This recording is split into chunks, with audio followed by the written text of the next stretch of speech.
안녕하세요. Almost CPA 브라운이 알려드리는 재미있는 미국 회사 이야기, 오늘은 코스트코 편입니다. 한 달 전쯤에 코스트코가 처음으로 중국에 지점을 열었습니다.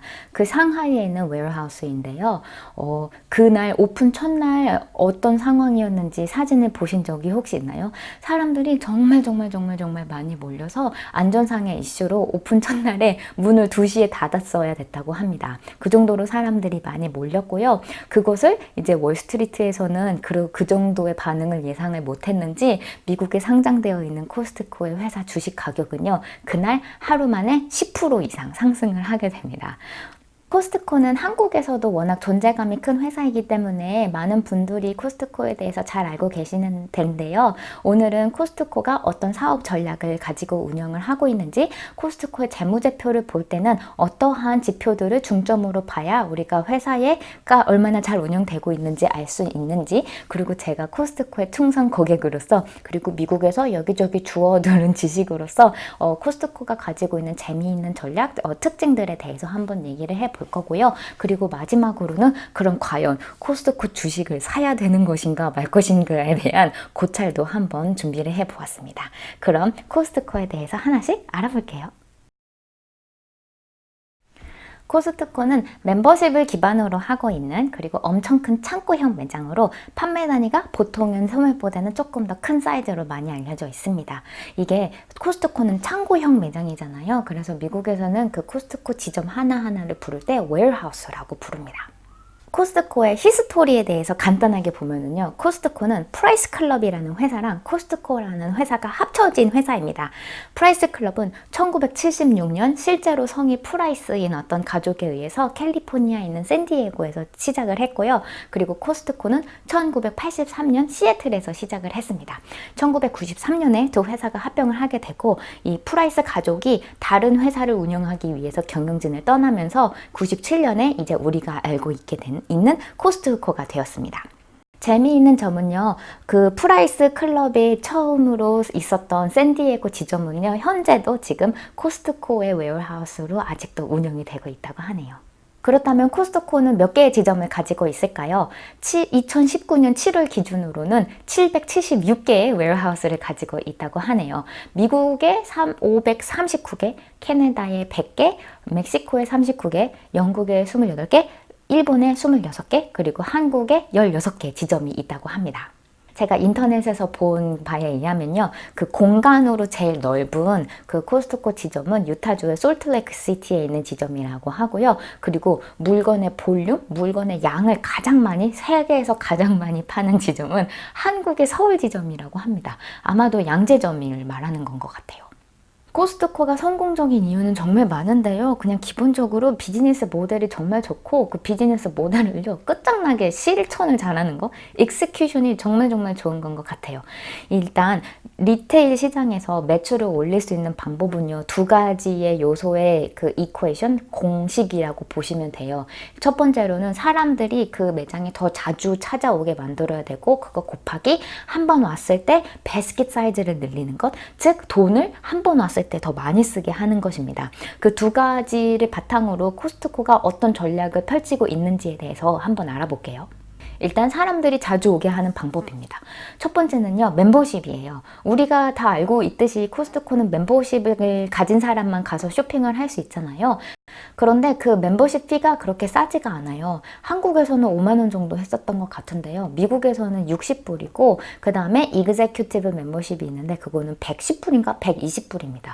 그래서 그 연간 회원료 낸 거를 뽕 뽑아 먹으려고 해야 되나요? I gotta get my money's worth 해야 되기 때문에 더 자주 가게 되는 것 같습니다. 두 번째로 사람들이 코스트코에 자주 가게 되는 이유는요, low prices입니다. 코스트코는 정말 물건의 큐레이션을 정말 잘하는 것 같아요. 질 좋은 물건들을 많이 가져오고 그것을 정말 싸게 판매를 합니다. 코스트코에서 파는 물건이 뭐 세상에서 제일 싸지는 않아요. 왜냐면 월마트 같은 데서는 워낙 싸구려의 물건을 정말 싸게 파는 경우가 많기 때문에. 근데 코스트코에서는요, 정말 싸구려는 많이 팔지 않고요, 정말 질 좋은 물건만 갖다 놓고 그 퀄리티 대비 가격은 정말 싸게 파는 편입니다. 그럼 코스트코가 마진을 얼마나 붙이는지는요, 재무제표를 보면은 금방 알 수가 있습니다. 재무제표를 보면요, 그로스 마진이 있어요. 그로스 마진 또는 그로스 프로핏이라고 하는데, 매출, 즉 세일즈에서 구매 원가, 즉 cost of goods sold, 또는 이것은 cost of goods sold, 판 물건의 가격이잖아요. 이거는 줄여서 COGS라고도 부르고 CGS라고도 부르는데, 그 전체 매출에서 CGS를 빼면은 그 남은 금액이 코스트코가 붙인 마진이잖아요. 그래서 이것은 공식적인 회계 용어로는 gross margin이라고도 하고 또는 gross profit이라고 하는데요. layman's term, 즉 그냥 일반 사람들이 사용하는 그런 용어로는요, 보통 margin이라고 부르거나 아니면 또는 markup이라고도 합니다. 근데 코스트코의 재무제표를 보면은요, 이 그로스 마진이 매출 대비 10에서 11% 정도밖에 안 돼요. 그거에 비해서 월마트는요, 그로스 마진이 25% 정도라고 하고요, 평균적으로. 그리고 타겟은 평균적으로 29% 정도라고 하네요. 그러니까 소비자 입장에서도 코스트코에 가면은 그렇게 물건이 바가지가 아닌 것을 확실하게 알 수가 있잖아요. 그래서 그 믿음을 가지고 더 자주 가게 되는 것 같습니다. 그리고 방금 말씀드린 것처럼 이제 퀄리티가 진짜 좋은 것도 그 퀄리티가 정말 좋다는 이미지가 확실하게 있어서 그 탄탄한 이미지 덕분에 손님들이 더 많이 오는 건 것 같아요. 제가 개인적으로 봤을 때도 코스트코에서 파는 거는요, 퀄리티가 다 좋아요. 맛이 없는 게 없고요, 안 좋은 게 없어요. 그리고 특히 커클랜드 브랜드, 그 자체 브랜드에서 나오는 것도 정말 좋아서 저뿐만 아니라 많은 사람들이 그 코스트코에서 파는 거는 정말 질이 좋구나라는 그 약간 믿음이랑 트러스트가 굉장히 탄탄하게 잘 깔려 있습니다. 특히 코스트코는요, 소고기가 진짜 좋고 싼 걸로 많이 유명해요. 미국에는 소고기의 종류가 이렇게 세 가지의 등급이 있어요. 첫 번째는 프라임, 그리고 두 번째는 초이스, 그리고 제일 낮은 게 셀렉트라고 하는데, 코스트코에서는요, 프라임이랑 초이스 두 가지밖에 안 팔고요. 어떤 기사에 의하면은 코스트코가 미국에서 소고기를 가장 많이 파는 그런 상점이라고 합니다. 그리고 또 사람들이 코스트코에 자주 가게 되는 이유는 시즌마다 물건이 많이 다르기 때문이에요. 예를 들면은 지금은 이제 할로윈 시즌이다. 그러면요, 그 할로윈이랑 관련된 거를요, 정말 질적으로 정말 싸게 팔고, 이제 좀 있으면 크리스마스잖아요. 그럼 크리스마스 트리 장식이라던가 크리스마스 그 선물 포장하는 뭐 리본이랑 포장지 같은 것도 엄청나게 많이 크게 팔기는 하지만은 진짜 싸게 좋게 많이 팔아요. 그리고 여름에는 그 여름에 물에서 노는 뭐 물풍장, 그 미국 사람들은 뒷뜰이 넓으니까 거기다가 이렇게 바람 부는 이제 수영장 같은 거 설치하잖아요. 그런 거라던가 뭐 카약이라던가 엄청나게 큰 튜브라던가 그런 것도 정말 좋은 거를 싸게 살 수 있는 것이 코스트코거든요. 그래서 새로운 시즌이 올 때마다 조금 그 계절에 맞춰서 새로운 물건이 필요할 때마다 코스트코에 가는 것이 저의 입장으로서는 가장 좋은 방법인 것 같아요. 그리고 또 코스트코에 자주 가게 되는 것은 또 쿠폰북이 있어요.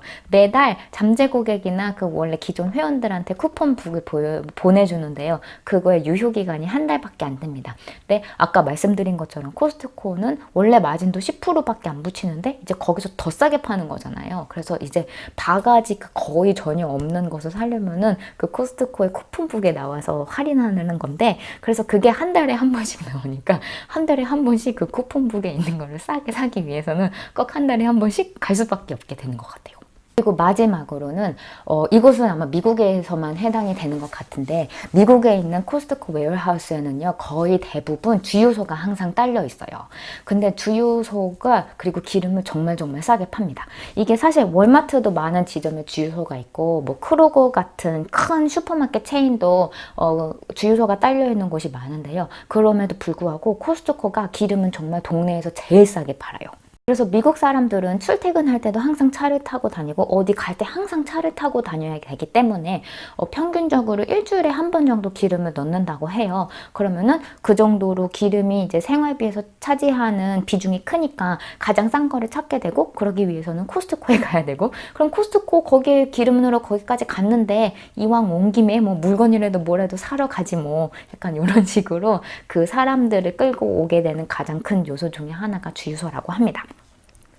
참고로 코스트코 주유소의 평균 주간 매출이 $500,000라고 해요. 1달러를 1,000원으로 쳤을 때 한 지점에 있는 주유소 하나당 한 주 동안에 5억을 정도 버는 건 거죠. 이것은 미국 평균 주유소 평균 매출의 10배에 해당한다고 하네요. 정말 사람들이 많이 가서 주유를 하는 것 같아요.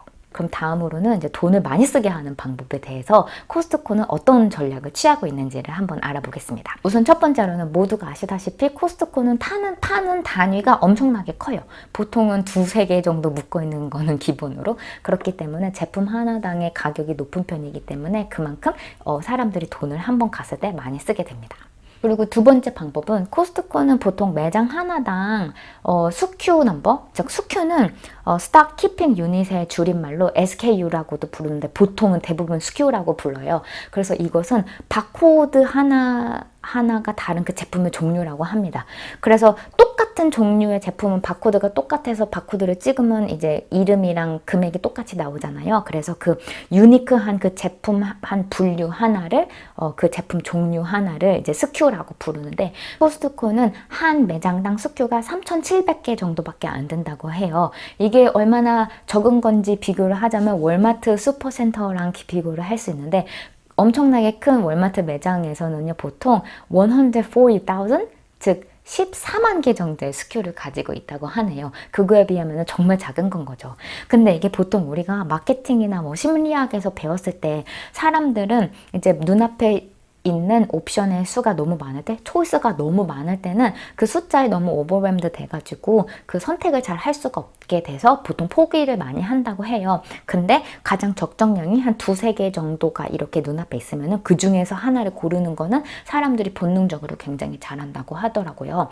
코스트코는요, 이 심리를 정확하게 캐치를 해서 엄청 잘 실현을 하고 있는 것 같아요. 그래서 예를 들면 뭐 올리브유가 하나 있다 그러면 한 종류가 3-4가지밖에 안 돼요. 그 중에서 하나 고르는 거는 소비자의 심리학적으로도 쉽게 되는 건 거죠. 그래서 코스트코는 사람들이 물건을 쉽게 선택을 해서 이제 포기하지 않고 잘 골라서 그 잘 고른 거를 이제 카트에 담을 수 있게 하는 그 전략이 아주 우수하게 잘 실행을 하고 있는 그런 회사입니다.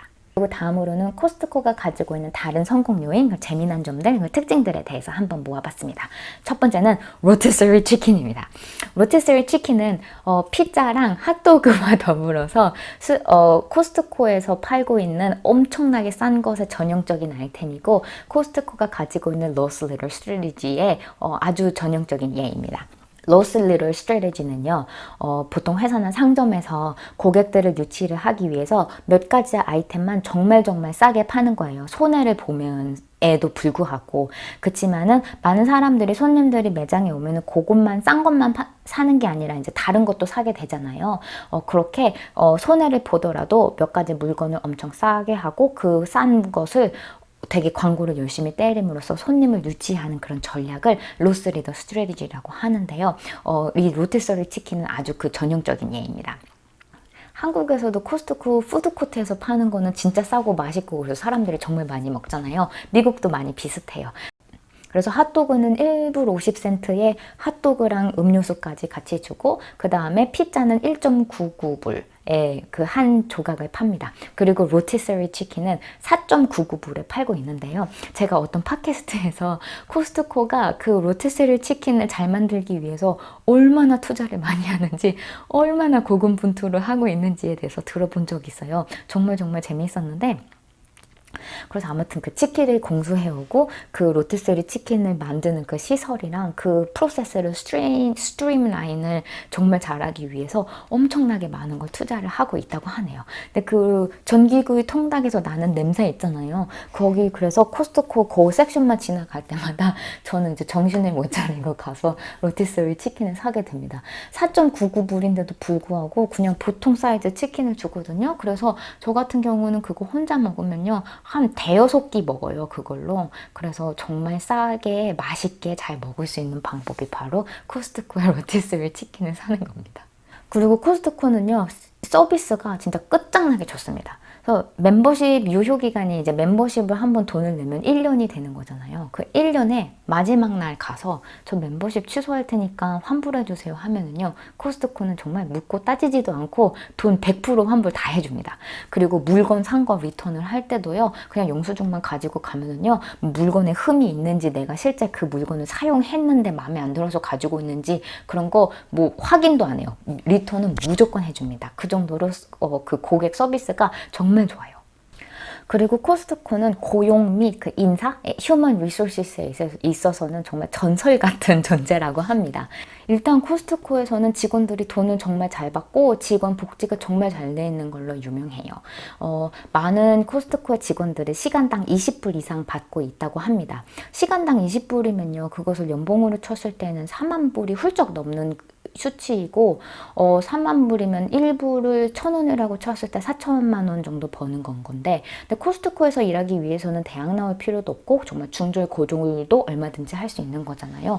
그렇게 학력이랑 구분 없이 할 수 있는 직업 중에서는 정말 고소득에 속하는 그런 곳이고, 시간당 20불이 얼마나 많은 건지는 다른 리테일의 평균 임금이랑 비교하면 쉽게 알 수가 있는데요.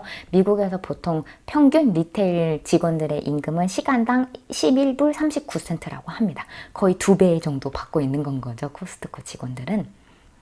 그리고 주워 들은 바에 의하면 코스트코는 주말에 일하는 사람들한테는 1.5배로 시급을 준다고 들었습니다. 그러면은 뭐 30불 훌쩍 넘게 버는 건 거죠, 시간당. 직원 복지도 잘 돼 있고 돈도 많이 주고, 그 다음에 일도 오랫동안 안 하고, 그러니까요. 그리고 이제 웨어하우스에서 일하는 거 사실 되게 재밌잖아요. 이렇게 물건 띠띠띠 찍고 뭐 이거 나르고 이렇게 하면은 몸 쓰는 일 사실 되게 나름 재밌고, 그러니까 그래서 사람들 그 직원 만족도도 정말 좋고, 그래서 직원들이 정말 행복하고 잘 지내기 때문에 그만큼 기분도 좋으니까 고객들한테도 잘 해주고, 그래서 그거에 선순환이 정말 잘 되어 있는 건 것 같아요. 이렇게 돈도 많이 주고 정말 좋은 곳인 만큼 그만큼 경쟁률도 정말 심하다고 들었습니다. 그래서 보통 웨어하우스에 이제 오프닝이 하나가 나면은 경쟁률이 뭐 몇백 대 1인 거는 기본이라고 들었고요. 그래서 이제 다른 직원들을 많이 알아서 그 인맥을 통해서, 네트워크를 통해서만 이제 그 코스트코에서 일을 할 수가 있지, 그냥 인터넷에 공지 뜬 거 이렇게 클릭 지원하는 거로서는 그냥 거의 뭐 승산이 없다고 보면 된다고 들었습니다. 이 인사 경영을 얼마나 잘하는지는요, 직원 하나당 그 생산성을 보는 지표를 보면 알 수가 있어요. 2015년 기준 코스트코는 직원 한 명당 매출액이 $600,000대요. 1달러를 1,000원에 주면 6억 정도 나오는 건 거죠. 직원 한 명당 한 명이 1년 동안 벌어들이는 돈이. 그치만은 그것은 타겟이나 월마트는 $200,000이라고 하니까 그 직원 한 명당의 생산성이 3배 정도 다른 리테일에 비해서 높은 건 거죠. 그리고 코스트코의 또 재미난 특징은 광고를 안 한다는 점입니다. 기존 그 멤버들이랑 잠재 고객들한테 한 달에 한 번씩 쿠폰북을 보내는 거 외에는요, TV 광고, 라디오 광고, 빌보드 광고, 코스트코는 전혀 하지를 않습니다. 이렇게 광고비를 줄임으로써 이제 마진을 덜 받아도 되니까 고객들한테 더 싼 가격으로 이제 물건을 판매를 할 수가 있게 되는 건 거죠. 그리고 또 코스트코는 이제 카드를 한 카드사만 고르는 걸로 유명합니다. 한국은 얼마 전에 이제 삼성카드에서 현대카드로 이제 코스트코 카드가 바뀌었다고 들었어요. 미국에서는 비자 카드인데요. 아무튼 그렇게 한 카드사만 받음으로써 그 카드사랑 쇼부를 쳐가지고 수수료를 정말 엄청나게 후려치고, 그럼으로써 비용을 줄여서 그럼으로써 이제 고객들한테 더 싸게 물건을 제공을 할 수가 있게 되는 겁니다. 코스트코 전용 비자 카드가 있는데요. 그게 그 포인트를 진짜 잘 줘가지고 저는 개인적으로 그 카드를 메인 카드로 항상 사용을 하고 있어요.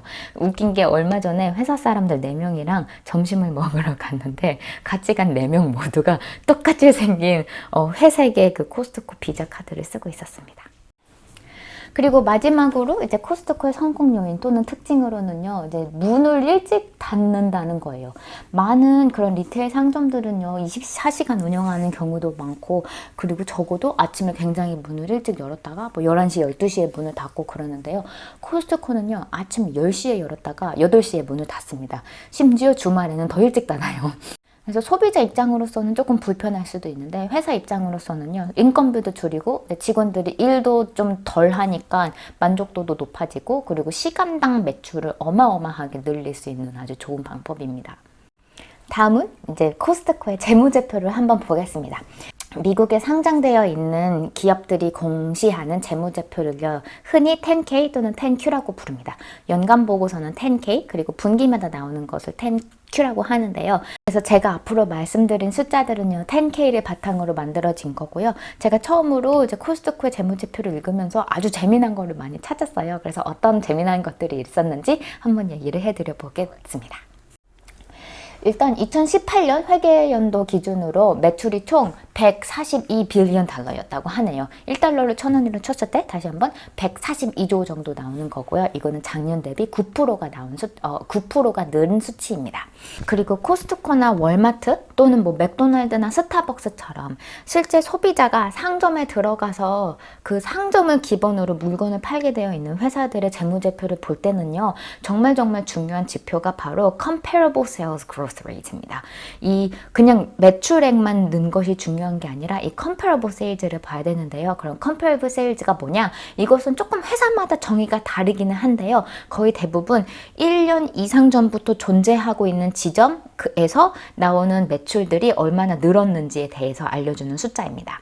즉, 이 comparable sales growth rate는요, 매출의 증가가 새로 문을 연 지점에서 나온 것은 제외하고 기존에 원래 있는 지점이나 상점에서 영업을 잘하고 경영을 잘해서 증가한 매출만을 이제 알려주는 그런 지표입니다.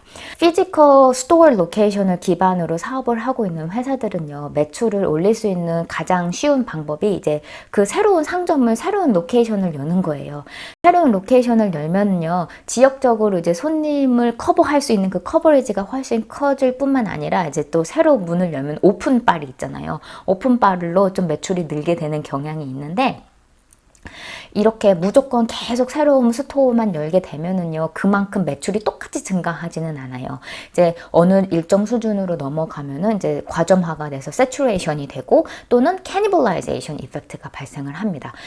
캐니벌라이제이션 이펙트란 예를 들면 스타벅스가 새로운 지점을 열었을 때 그 새로운 지점에 가는 손님들이 원래는 기존에는 스타벅스가 없어서 스타벅스에 한 번도 가지 못했던 그 새로운 손님들이 오게 되는 것이 아니라 다른 스타벅스 지점에 있는 고객들이 이렇게 뺏어오게 되는 효과? 그런 뺏어오게 되는 상황을 이야기를 할 때 캐니벌라이제이션이라고 하거든요. 이게 새로운 매장을 통해서 매출이 늘어나는 건요, 이제 신생 기업이 마구 성장할 때는 정말 좋은 지표인데, 뭐 맥도날드, 스타벅스, 코스트코, 월마트처럼 이미 굉장히 성숙된 머추어한 그런 인더스트리에서 이렇게 오래된 회사들은요, 아무래도 그것을 새로운 지점을 열었을 때의 매출 효과가 좀 미비하고 그 카니발라이제이션 효과가 좀 더 클 수밖에 없어요.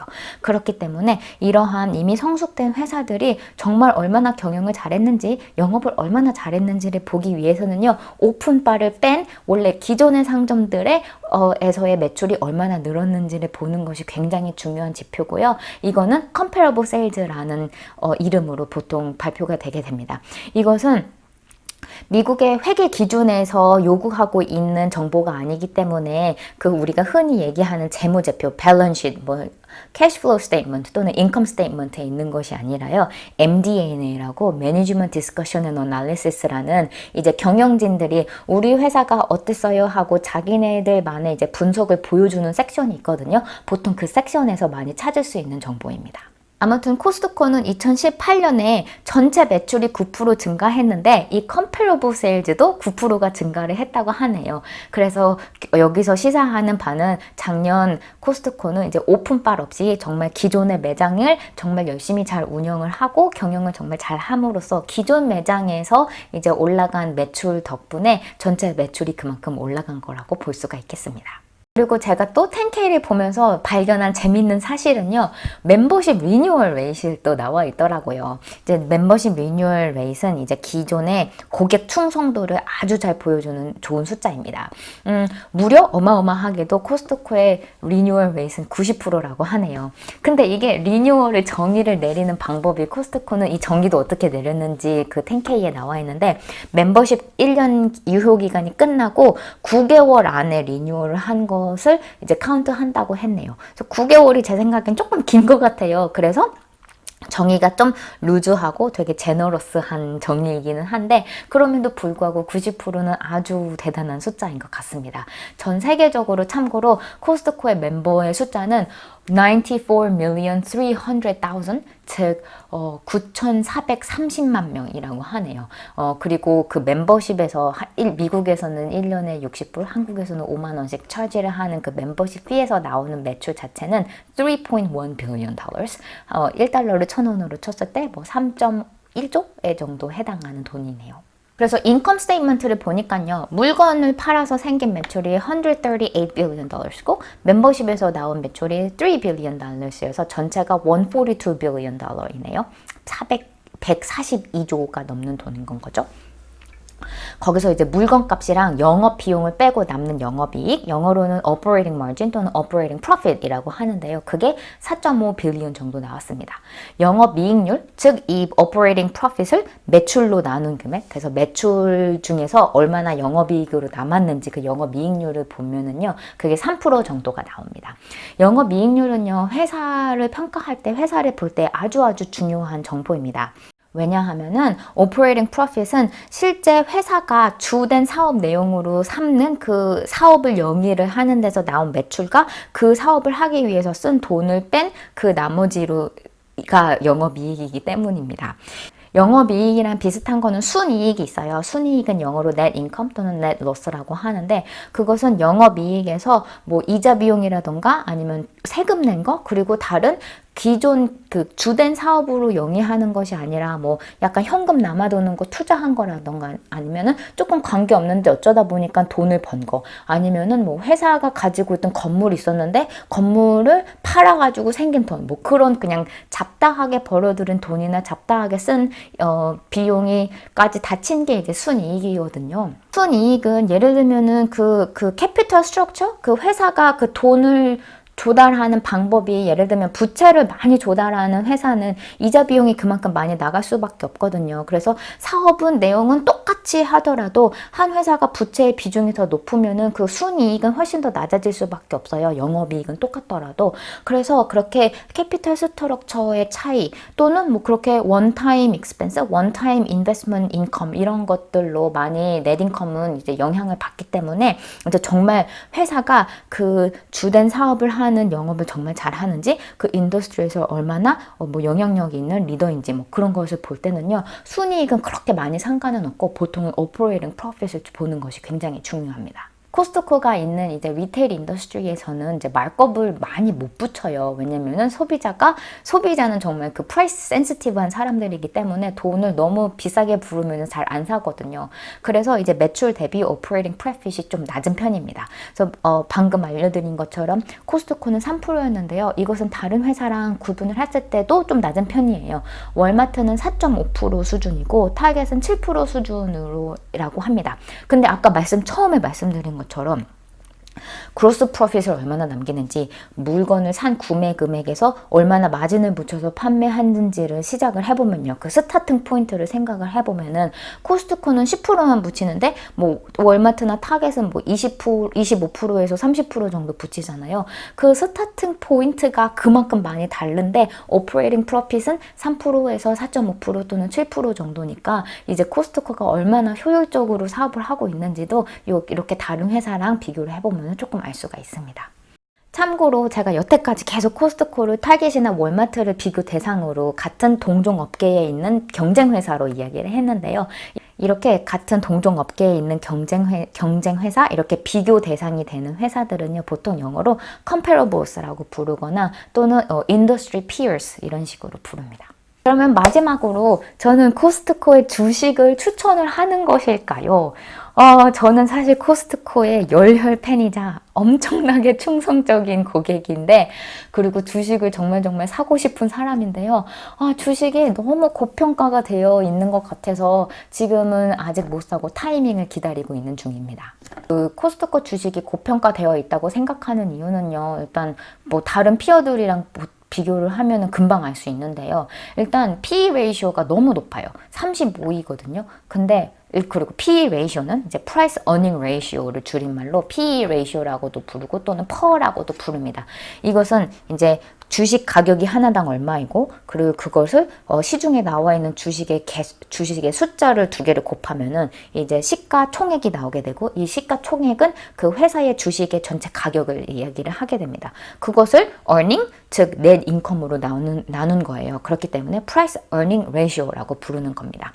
이것을 PE 레이쇼를 쉽게 말하면요. 주식 하나로 생각을 했을 때 내가 이 주식을 몇 년 동안 들고 있어야 순이익을 통해서 그 원금을 회수할 수 있는지 make my money back을 얼마나 빨리 할 수 있는지를 알려주는 겁니다. PE 레이쇼가 35라는 경우는요. 코스트코 주식을 하나 샀을 때 그 주식의 원금, 내가 방금 투자한 금액을 다시 다 뽑아 먹으려면 순이익을 통해서 35년이 걸린다는 건 거죠.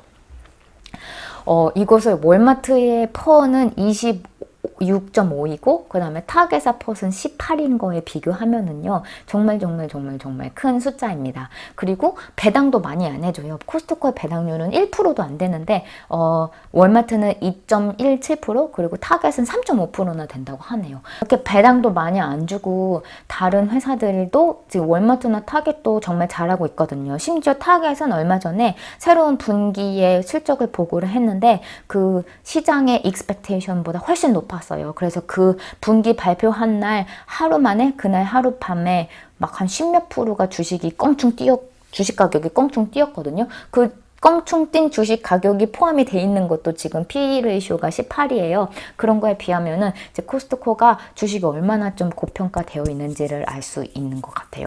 게다가 상하이 지점 오픈했을 때 하루 만에 10% 뛴 거 그 다음으로 떨어지지 않고 그거 디딛고 계속 오르고 있거든요. 그래서 이게 미국 자체가 지금 워낙 호황이고 뭐 주식 가격이 요즘에는 조금 아니지만 계속 막 매일매일 새로운 기록을 갱신하고 막 그랬었어가지고 지금 당장은 코스트코뿐만 아니라 전반적으로 좀 주식 투자할 때 어디다 투자해야 될지를 좀 모르는 상황이기는 한데요. 그래도 다른 월마트나 타겟의 실적이랑 그것들의 그 회사들의 주식 가격이랑 생각을 하면은요 코스트코는 아직 좀 많이 고평가가 되어 있는 그런 느낌입니다. 여태까지 제가 너무나도 사랑하는 회사 코스트코에 대해서 알아보았습니다. 이 동영상을 준비하느라 여러 가지 기사도 읽고 팟캐스트도 듣고 위키피디아도 읽었는데요. 너무너무 재밌는 게 많아서 저 나름으로 많은 잡지식을 얻을 수 있었던 그런 에피소드여서 정말 좋았습니다. 시청해주셔서 감사합니다. 구독 버튼 눌러주시고 좋아요 버튼 눌러주시고요. 다음 시간에 더 좋은 영어 표현 가지고 올 때까지 안녕!